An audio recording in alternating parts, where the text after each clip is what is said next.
बता दें कि बिहार की राजनीति से इस वक्त की एक बड़ी खबर सामने आ रही है कि आखिर क्या चिराग पासवान अपने बहनोई अरुण भारती को बिहार के डिप्टी सीएम का पद दे सकते हैं। इस वक्त की सबसे बड़ी खबर। नमस्कार, मैं हूं संजीव और आप देख रहे हैं आप तक न्यूज। अगर आप हमारे चैनल पर नए हैं तो चैनल को जरूर सब्सक्राइब कर लें। बता दें कि बिहार विधानसभा चुनाव से पहले राजनीतिक गलियारों में एक नई चर्चा तेज हो गई है। लोक जनशक्ति पार्टी रामविलास के राष्ट्रीय अध्यक्ष चिराग पासवान ने पहले ही सीएम पद पर दावा ठोककर एनडीए के अंदर हलचल मचा दी थी और अब कयास लगाए जा रहे हैं कि वे अपने बहनोई अरुण भारती को डिप्टी सीएम बनाने की तैयारी में है।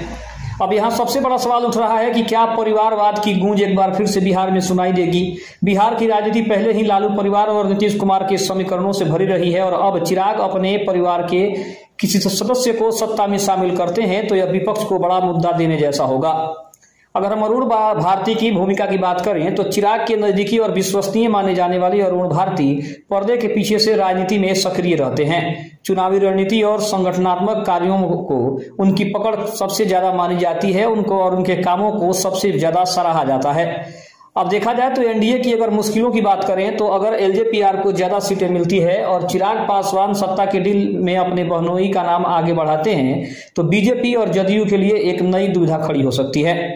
अब बड़ा सवाल यही है कि क्या चिराग पासवान अपनी पार्टी को सत्ता में हिस्सेदारी दिलाने के साथ साथ अपने परिवार को भी सत्ता के केंद्र में ले आएंगे।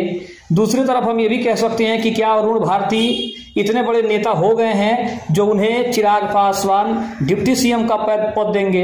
इसका मतलब ये हुआ कि क्या चिराग पासवान लालू परिवार के एक नक्शे कदम पर चलेंगे। जिस तरह से लालू प्रसाद यादव ने अपनी पत्नी राबड़ी देवी को कभी बिहार का मुख्यमंत्री बनाया तो वहीं अपने बेटे तेजस्वी यादव को उन्होंने उप मुख्यमंत्री बनाया। साथ ही साथ अपने बड़े बेटे तेज प्रताप यादव को उन्होंने विधायकी का चुनाव लड़ाया और उनको विधायक बनाया। तो सवाल ये उठ रहा है कि क्या चिराग पासवान भी उसी नक्शे कदम पर चल रहे हैं कि वो खुद सीएम बनेंगे और अपने बहनोई अरुण भारती को डिप्टी सीएम का पद देंगे। इससे सवाल ये उठ रहा है कि महागठबंधन को एक सबसे बड़ा मुद्दा ये मिल जाएगा कि क्या बीजेपी भी और एनडीए के जितने सहयोगी दल हैं क्या वो भी परिवारवाद की राजनीति करने में लगे हुए हैं। अगर चिराग पासवान ऐसा करते हैं तो कहीं ना कहीं सबसे ज्यादा धोखा और सबसे ज्यादा दुख उनके जितने भी पार्टी के कार्यकर्ता हैं उनको सबसे ज्यादा दुख झेलना पड़ सकता है, क्योंकि जो कार्यकर्ता लंबे समय से पार्टी की सेवा करते आ रहे हैं उन्हें सबसे ज्यादा तकलीफ होगी जब परिवारवाद की बात बिहार की राजनीति में चिराग पासवान की तरफ से रखी जाएगी। खबर कैसी लगी कमेंट में जरूर बताइएगा। तब तक के लिए धन्यवाद। जय हिंद, जय भारत।